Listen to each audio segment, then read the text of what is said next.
Thanks. I'm Jean Hollandas. My background is in communications, and I moved into the lighting field not so long ago. But then suddenly we had this challenge and this opportunity to communicate via light, to use the LEDs here in the ceiling for communication. And I'm seeing all my colleagues jumping on this, but the models and the ideas coming from radio communications, they apply very well to what we do here with LEDs. But there are some subtleties where it completely goes wrong. And I intentionally use the word goes wrong. And that's a debate that I'm also having with my PhD candidates here, like Thiago in this room, Chao Chen, the co-authors, and I'm constantly debating what is a good model for the LED. Now, being here at this conference, which is now called Sustainable Smart Lighting, but used to be called Light Sources, that is the place where I like to have your input and feedback on how we should model the LED for optical wireless communication. So the power consumption of the LED and well, communication of light, why are we doing that? If we use the light here to communicate, we are not interfering with the people next door. So different from radio, we can really reuse the spectrum much more efficiently, and we have huge amounts of spectrum available to do our communication. Then the question is, how green is it? How energy efficient are we? And I think Professor Harold Haas really pitched this topic of doing wireless communication via LEDs. And we have 2,600 times the spectrum, the entire spectrum of radio, multiplied by 2,600. That is what we have available. We can modulate white light, and then we use 1,000 times the entire radio spectrum just for one stream of about 30 or 300 megabits per second. So where is really the problem? That has a lot to do with the energy per bit that I'm capable of using. And when we talk about energy per bit, the fiber guys are thinking in terms of photons per bit. Radio people usually think of energy per bit. And if I may summarize decades of research in radio communication, it's all about what the mathematicians call the L2 norm. The integral over the signal squared, and the integrate over time. That's the energy that we can get together to emit a bit. And the bit error rate is also dependent on the distance between two signals squared over time. And in radio communication also, these norms determine how much power we need to feed into the antenna. And then people apply that in scientific paper to optical wireless communication. And then they say the energy of the signal is, the variance is the expectation of x squared. Thinking of an antenna that acts as a 50 ohm resistance, but they use an LED or a laser. But in order to create a photon, I have a fixed voltage, more or less fixed voltage. And the power that I emit is that voltage multiplied by the expectation of the current, and not the expectation of the current squared. So what I'm saying is that whole theory of radio communication collapses. And still we see hundreds and thousands of papers doing this. And that's why PhD candidates volunteered me to take the heat of that discussion and see how we can improve the modeling of that. So what we try to do, and I invite you to read the full paper of how we are modeling the LED, we of course use the Shockley equation stating that the voltage and the current have a very nonlinear behavior. You need a certain junction voltage, and from there on you see a bit of a differential resistance. You see something that acts as a resistance for a small signal. But first you have to come across that voltage of approximately 2-3 volts. Now if we describe the power consumption, we see that the power lost in the DC bias, after doing some math, including the Shockley equation, more or less is like this voltage multiplied by the variance of the signal. Similarly, and that's an interesting result, for the modulation we also see something that is proportional to sigma, the standard deviation of the modulation of the signal. Not the variance, the standard deviation, it's not sigma squared.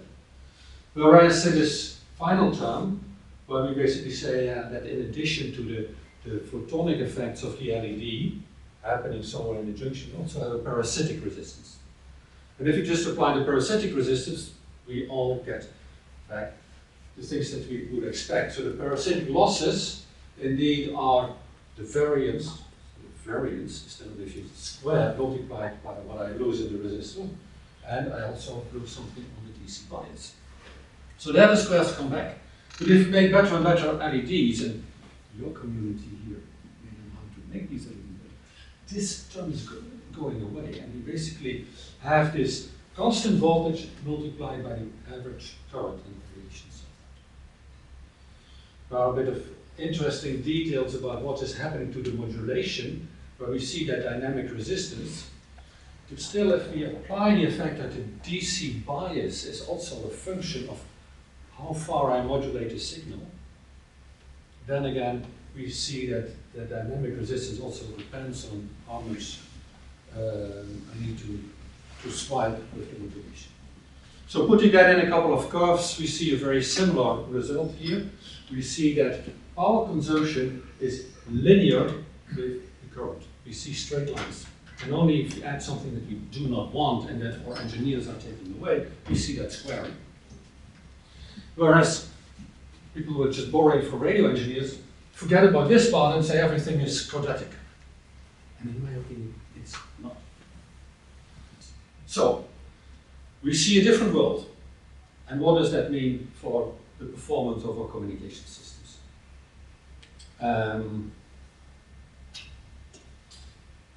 But before I do that, what I see a lot happening in literature is that people go to micro LEDs. Why? Because if you do an experiment, a micro LED can have a huge bandwidth. The current density there is very high, so the response of the LED is really fast. But the efficiency is very low. And in order to be able to see whether that is a good idea or not, I would like to go through the exercise. Full derivations are in the paper, but we see something very interesting, and that is, well, going to micro LEDs is good, but in fact you're reinventing the optical law. Communication over a very short range, bit rates are huge, but room coverage is very hard to achieve. So what is happening if we go to micro LEDs? Basically we shrink the die size, we want to get more or less the same power out of it, so the current density, amperes per square millimeter, is going up. And what of effects does that have? And I'd like to walk you through. The wall plug efficiency, as you know, we also showed in the previous curve, goes down. There is a larger impact of all kinds of parasitics, usually by going to micro LEDs. The quantum efficiency at high current densities is known to be lower, but you gain bandwidth. So, to look more into details of these curves, if we take micro LEDs, basically what we're doing, we are increasing the current, or at least the current per square millimeter. And the LED becomes faster, but it's mainly because of recombinations of holes and electrons that are lossy, that are non-radiative. So you make the LED faster, but the only thing why it gets faster is because holes and electrons find each other without emitting a photon. And the radiative part also goes a bit faster, but not to the extent as you see the LED becoming faster. So, on that aspect, we would say, be careful with relying too much on that effect, because you lose a lot on signal energy. You count photons per bit or energy per bit. It may not be a good idea.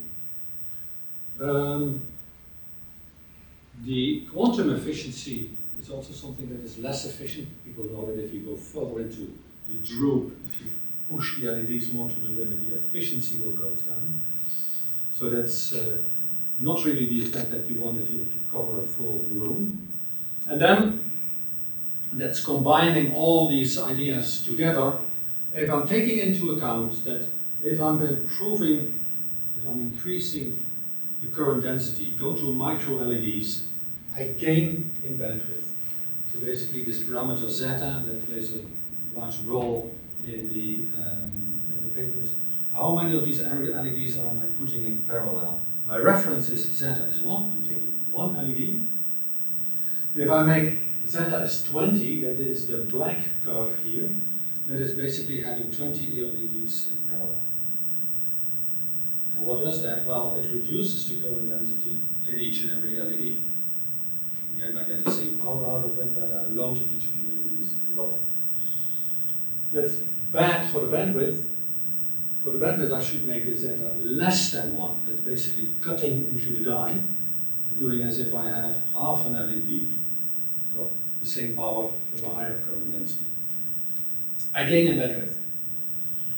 But the throughput that I get, the number of bits per second that I can feed through, is of course dependent on the bandwidth.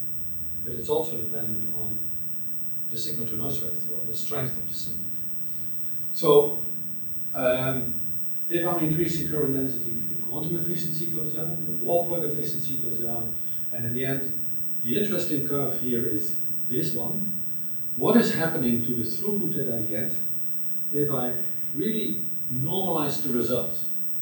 So I'm trying to play a fair game, and I say, how much power would I need to cover this room to make sure that we have a signal everywhere?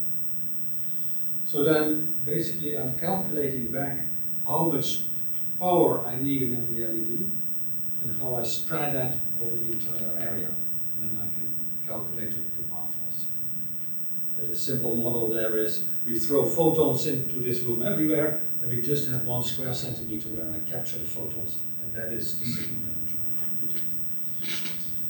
to detect. So green is our reference, and what we would see is that basically if we take many LEDs in parallel, that would help. So going down in current density, being very relaxed and not using the LED where it is the fastest, but going for efficiency. If I'm going to micro LEDs, I'm not gaining. I'm gaining in bandwidth, and if I have more power, I would think, well, I have more bandwidth, more power, so that would help me to get through more bits per second. But then still, I have to cover the entire room. So if I then also start to calculate how much micro LEDs I would really need to cover the room, it tells me that I need quite a bit of power there. That is how far as we go into the analysis. I also hope that I've shown to you that having the proper models for the LED are really very useful to evaluate these kind of LiFi communication systems, to determine whether these kind of communication systems are really green, whether they are power efficient, rather than, and that is honestly what I see in a lot of scientific papers, I got a world record on having so many gigabits per second. And then you really need to see the fine print and say that the distance over which they communicate is not too far off from creating an optical probe. All right, so yeah, and I think that those are the kind of takeaways. I think it is a very interesting field also to think in terms of what are the LEDs that we need, how to design these systems, how can we combine a lighting system with a communication system. And there's so many things to be done. And sometimes I feel that the community presenting papers there is a little bit single-minded on one parameter, more or less. They build a Formula 1 racing car, but not the one that is the agile car that goes through the city streets that are very congested and where we want to have large coverage of the system. So I also like to end with a kind of call for help. I would like to see whether we can have the right contacts to improve the models of the LED. There are possibly more losses. There are also the effects that there are, you charge up the LED, and so it's a kind of capacitor, there's a parasitic inductance, and all these things determine the power consumption of a LiFi transmitter. And I hope that together with Thiago and Xiaochen we have pitched our stories. And basically, with your feedback, you can give them also the confidence to go back into this direction. Thank you.